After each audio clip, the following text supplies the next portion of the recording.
Hello बच्चों, welcome to MS class. आज की इस वीडियो में हम लोग पढ़ने वाले हैं 10th क्लास मैथमेटिक्स का एक्सरसाइज 13.1। आज हम लोग क्वेश्चन नंबर 6 से बाकी के बच्चे के क्वेश्चंस को सॉल्व करेंगे और 1 से लेकर के 6 तक पहले पार्ट में हम लोग सॉल्व कर रखे हैं। यदि आप नहीं देखें जाकर के प्लेलिस्ट में देख सकते हैं। आइए हम लोग देखते हैं क्वेश्चन नंबर 6 में क्या कहता है। क्वेश्चन नंबर 6 में ये कहता है एक मेडिसिन दिया गया, जो कि मेडिसिन की कुछ आकृति इस प्रकार से है। यहाँ से देखिएगा आप लोग ध्यान से, यहाँ से आप यदि देखेंगे ना तो इस जगह से इधर और इस जगह से इधर जो है यह अर्धगोला के रूप में है। ठीक है, यह अर्धगोला के जैसा दिखता है और यहाँ से लेकर के और यहाँ तक यह किसके जैसा आकार का है, यह बेलन के आकार का। ठीक है, और मेडिसिन वही दवाई वगैरह, और जिसकी लंबाई जो दे रखा है टोटल यहाँ से लेकर के यहाँ तक 14 mm है। और इसका जो यहाँ से लेकर के ये वाला पोर्शन है ना, ये व्यास दे रखा कितना है, 5 mm है। और हमें ये कहता है इस दवाई का पृष्ठ क्षेत्रफल ज्ञात कीजिए। पृष्ठ क्षेत्रफल किसे कहते हैं, ये वाला भाग। ठीक है, ये वाला भाग, तो ये वाला जो भाग आप देख रहे हैं इसका कहता है क्षेत्रफल हमको पृष्ठ क्षेत्रफल निकालने के लिए। और इसका संपूर्ण क्षेत्रफल नहीं निकालेंगे तो ये कैसे निकलेगा, तो ध्यान से देखिएगा। यदि हम लोग इस भाग का वक्र पृष्ठ क्षेत्रफल निकाल लेते हैं और इस भाग का वक्र पृष्ठ क्षेत्रफल निकाल लेते हैं और इस बेलनाकार का जो होता है भाग है इसका भी वक्र पृष्ठ क्षेत्रफल निकालेंगे और सबको जोड़ देंगे तो कुल पृष्ठ क्षेत्रफल निकल जाएगा। संपूर्ण पृष्ठ क्षेत्रफल नहीं निकालेंगे क्योंकि संपूर्ण पृष्ठ क्षेत्र में क्या होता है, इसके अंदर वाला भी भाग आ जाता है। अंदर वाला भाग हमसे नहीं पूछा है। आइए देखते हैं कैसे बनेगा। तो हम लोग यहाँ पे सॉल्यूशन लिखते हैं और यहाँ पे देखिए, ध्यान से देखिएगा, ये क्या है, अर्धगोला। तो क्या पूछा, ये कुल पृष्ठ क्षेत्रफल। ध्यान से देखिएगा, लिखिएगा यहाँ पर कुल पृष्ठ क्षेत्रफल। तो यहाँ पर क्या है, अर्धगोला का वक्र पृष्ठ क्षेत्रफल निकालेंगे। लिखेंगे यहाँ पर अर्धगोला का वक्र पृष्ठ क्षेत्रफल और प्लस बेलन का वक्र पृष्ठ क्षेत्रफल। लिखेंगे बेलन का वक्र पृष्ठ क्षेत्रफल। और ध्यान से देखिएगा, अर्धगोला का वक्र पृष्ठ का क्षेत्रफल बराबर होता है, ये होता है 2πr²। ठीक है, यहाँ से देखिए, यहाँ से हमें त्रिज्या मालूम हो जाए। यहाँ देखिए, यहाँ पर व्यास है, व्यास से हम लोग त्रिज्या को निकाल लेंगे। ठीक है, और बेलन का फॉर्मूला क्या होता है, तो 2πrh होता है। तो h हम लोग कहाँ से निकालेंगे, तो ध्यान से देखिएगा, व्यास यहाँ पर कितना दे रखा है, 5 mm है। तो इसकी त्रिज्या कितना हो जाएगा, इसका हाफ हो जाएगा। जैसे 5 बाई क्या हो जाएगा 2, इसको कटाएंगे तो कितना हो जाएगा 2.5। ध्यान देखिएगा, यहाँ से लेकर के यहाँ तक जो व्यास दे रखा है ये 5 mm है। तो यहाँ से लेकर के यहाँ तक कितना होगा, ये 2.5 होगा, मतलब 2.5 mm होगा। देखिए 2.5 mm। अच्छा, तो एक अर्धगोला इधर है, एक अर्धगोला इधर है, इधर भी कितना हो जाएगा 2.5 mm। तो ध्यान से देखिएगा, यहाँ से लेकर के यहाँ तक 14 mm है, यहाँ तक हमको मालूम है और इधर से यहाँ तक मालूम है। और ये है बेलन, तो इधर से इसको माइनस कर दे यहाँ से और इधर से इसको माइनस कर देंगे, बीच वाला यही बच जाएगा। तो ध्यान से देखिएगा, टोटल है कितना, ये मेडिसिन की लंबाई 14 है और इधर से मालूम है कितना 2.5 mm और इधर से भी कितना है 2.5 mm। इसको जब कैलकुलेशन करेंगे 14 माइनस माइनस की वजह से क्या हो गया, माइनस ही होगा, माइनस माइनस प्लस हो गया। तो 2.5 कितना हो जाएगा, 5 mm हो जाएगा और इसको घटाने के बाद कितना हो जाएगा, 9 mm हो जाएगा। ठीक है, तो ये बेलन की क्या हो जाएगा, ये ऊंचाई हो जाएगा। ठीक है, अब हम लोग यहाँ पे बात करते हैं। देखिए, यदि हम लोग इसका अर्धगोले का वक्र पृष्ठ क्षेत्रफल निकालेंगे, जितना बड़ा ये है उतना ही बड़ा ये है।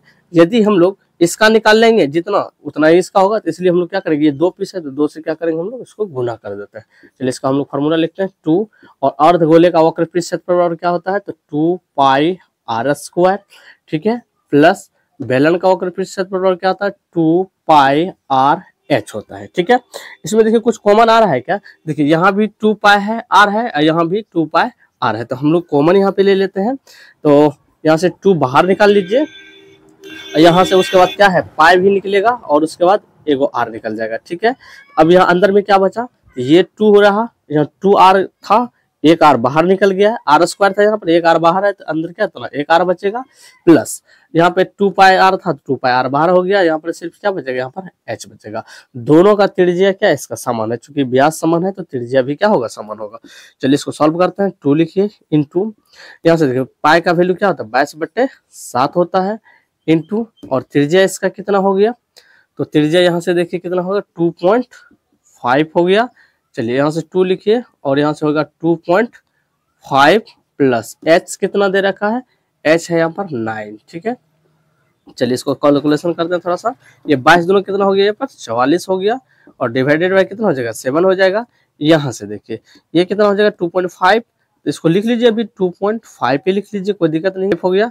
इसको जब गुना करेंगे तो कितना होगा, 2 पंचे 10, 2 दूना 4, कितना होगा 5, 5 पॉइंट इतना, तो मतलब 5 mm हो गया, प्लस कितना हो जाएगा 9। ठीक है, चलिए यहाँ से हम लोग करते हैं 44 बट्टे कितना हो जाएगा यहाँ पर 7 इंटू पॉइंट को उड़ा देते हैं तो 25 बट्टे कितना हो जाएगा 10। चलिए 9 5 कितना हो गया यहाँ पर 14। ठीक है, चलिए यहाँ से देखिए 7 दूना कितना हो गया 14 और 2 पंचे कितना हो गया 10 और ये 5 की बार में कट जाएगा तो 5 गुना इतना करेंगे तो 5 कितना, 5 चौके 20, 5 चौके 20, 2 22, यानी 220 mm निकलेगा इसका कुल पृष्ठ क्षेत्रफल। ठीक है, उम्मीद करता है आपको समझ में आ गया है, तो आप इसका एक स्क्रीनशॉट लीजिए। बढ़ते हम लोग अगले स्लाइड की ओर। आइए हम लोग क्वेश्चन नंबर 7। क्वेश्चन नंबर 7 में क्या कहता है, एक तंबू है जिसे हम लोग इंग्लिश में टेंट कहते हैं, उसका कहता है वक्र पृष्ठ क्षेत्रफल हम लोग को ज्ञात करने के लिए। तंबू जो है कुछ इस प्रकार से दे रखा है, यहाँ पर देखिए ये आप देख रहे होंगे, यहाँ से लेकर के यहाँ तक एक शंकु आकार का है और यहाँ से लेकर के यहाँ तक क्या है, ये बेलना आकार का है, और यहाँ से लेकर के यहाँ तक की जो ऊंचाई जो बेलनाकार भाग का है वो 2.1 मीटर दे रखा है, और साथ साथ ये दे रखा है शंकु के तिर्यक ऊंचाई दे रखा है कितना 2.8 मीटर है, और यहाँ तंबू का ये वाला व्यास वो कितना दे रखा है 4 mm दे रखा है। तो देखिए इसी व्यास से इसका भी काम चलेगा और शंकु का भी काम चलेगा। ठीक है, तो इस तंबू का क्या कहा था, वक्र पृष्ठ क्षेत्रफल ज्ञात करेंगे। और हाँ साथ साथ ये दे रखा है, ये जो कैनवास है यदि 1 मीटर का खर्च यहाँ दे रखा है कितना 500 रुपया होता है, तो पूरे इस तंबू को बनाने में कुल कितना लगेगा। कैनवास किसको बोलते हैं, जो चादर का बना हुआ होता है उसी को कहते हैं। तो यहाँ से देखिए यहाँ पर क्या होगा, ये वाला भाग का नहीं निकलेगा। ठीक है, तो पृष्ठ क्षेत्रफल पूछा है तो वक्र पृष्ठ क्षेत्रफल हम लोग निकाल लेंगे, इसका इस वाला भाग का निकाल लेंगे और इस वाला भाग का निकाल लेंगे और इस वाला भाग का निकाल लेंगे, इस भाग का निकाल लेंगे। और ये वाला जो होता है जमीन पर यहाँ पर कैनवास नहीं दिया हुआ रहता है और ना ही यहाँ पर दिया हुआ रहता है, यहाँ क्या रहता है ये हॉल्ड आता है। ठीक है, तो आइए देखते हैं कैसे बनेगा। तो लिखेंगे हम लोग यहाँ पर दे रखा है, देखिए बेलन का जो ऊंचाई है कितना दे रखा है वो 2.1 मीटर, ये बेलन यहाँ से लेकर के यहाँ तो हो गया, और जिसका व्यास कितना दे रखा है 4 मीटर, तो यहाँ से हम लोग त्रिज्या निकाल सकते हैं 4 कितना हो जाएगा 2, इसको डिवाइड करेंगे कितना आ जाएगा यहाँ पर 2 मीटर आ जाएगा। ये जो त्रिज्या है ये बेलन में भी काम करेगा और यहाँ साथ साथ यहाँ पर शंकु में भी काम करेगा। तो आइए हम लोग देखते हैं, और कहता है शंकु की जो ये तिर्यक ऊंचाई है इसका दे रखा है कितना 2.8 मीटर दे रखा है, और ये कहता है ये जो तांबू बनाया गया है इसको बनाने में कुल खर्च कितना लगेगा। यदि वहां पर 1 मीटर का खर्च 500 रुपया होता है तो कुल खर्च बताइए कितना होगा। तो हम लोग लिखेंगे यहाँ पर सॉल्यूशन दे दीजिए, लिखिए टेंट का, या तो ऐसे लिखिए तंबू का वक्र पृष्ठ क्षेत्रफल बराबर, तो कैसे निकलेगा ये, देखिए बेलनाकार भाग का वक्र पृष्ठ क्षेत्रफल निकाल लेंगे और शंकु कार भाग का हम लोग क्या निकालेंगे वक्र पृष्ठ क्षेत्रफल निकालेंगे, दोनों को जोड़ देंगे और निकल जाएगा। तो लिखेंगे यहाँ पर बेलनाकार भाग का क्षेत्रफल प्लस शंक्वाकार भाग का क्षेत्रफल। बेलन का क्षेत्रफल क्या होता है इसका 2πr(h) होता है, प्लस शंक्वाकार भाग का क्षेत्रफल क्या हो जाता है πr और क्या होता है l होता है। यहाँ से देखिए कॉमन कुछ आ रहा है, यहाँ से πr यहाँ से πr कॉमन ले लीजिए, πr अंदर क्या बचा यहाँ पर 2 और यहाँ h प्लस क्या बचा l बचा। यहाँ से पाई का वैल्यू कितना होता है 22/7 होता है, और त्रिज्या कितना दे रखा है वहां से 2 मीटर, इंटू लिख दीजिए 2 और यहाँ पे 2 लिखे h का वैल्यू कितना दे रखा है 2.1 और प्लस l का वैल्यू कितना दे रखा है, l का वैल्यू तिर्यक ऊंचाई है कितना 2.8। ठीक है, और तो यहाँ इसको कैलकुलेशन कर लेते हैं, 22 कितना हो गया 44 बट्टे कितना 7, और यहाँ इन दोनों को ऐड कर दीजिए कितना होता है, तो 8 2 कितना हो गया 10 और 4 2 कितना 6 1 कितना 7। ठीक है पॉइंट, और यहाँ से देखिए ये से 7 7 कैंसिल हो गया, कितना बचा यहाँ पर 44 मीटर स्क्वायर।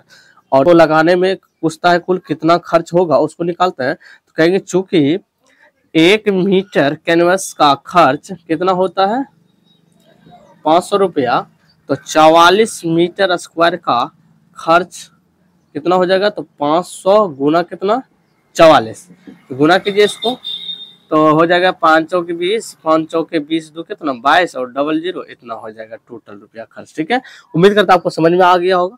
आप इसका स्क्रीनशॉट लीजिए और इसका बढ़िया से आप लोग नोट बनाते जाइएगा, और उम्मीद करता हूं आपको ये वीडियो अच्छा लगा हो। यदि अच्छा लगा है तो लाइक करें, दोस्तों में शेयर करें, आदि इस चैनल पहली बार आए सब्सक्राइब जरूर करें। और आज की वीडियो को यहीं पे रखते हैं, मिलते हैं नेक्स्ट वीडियो के साथ। बने MS क्लासेस, थैंक्स।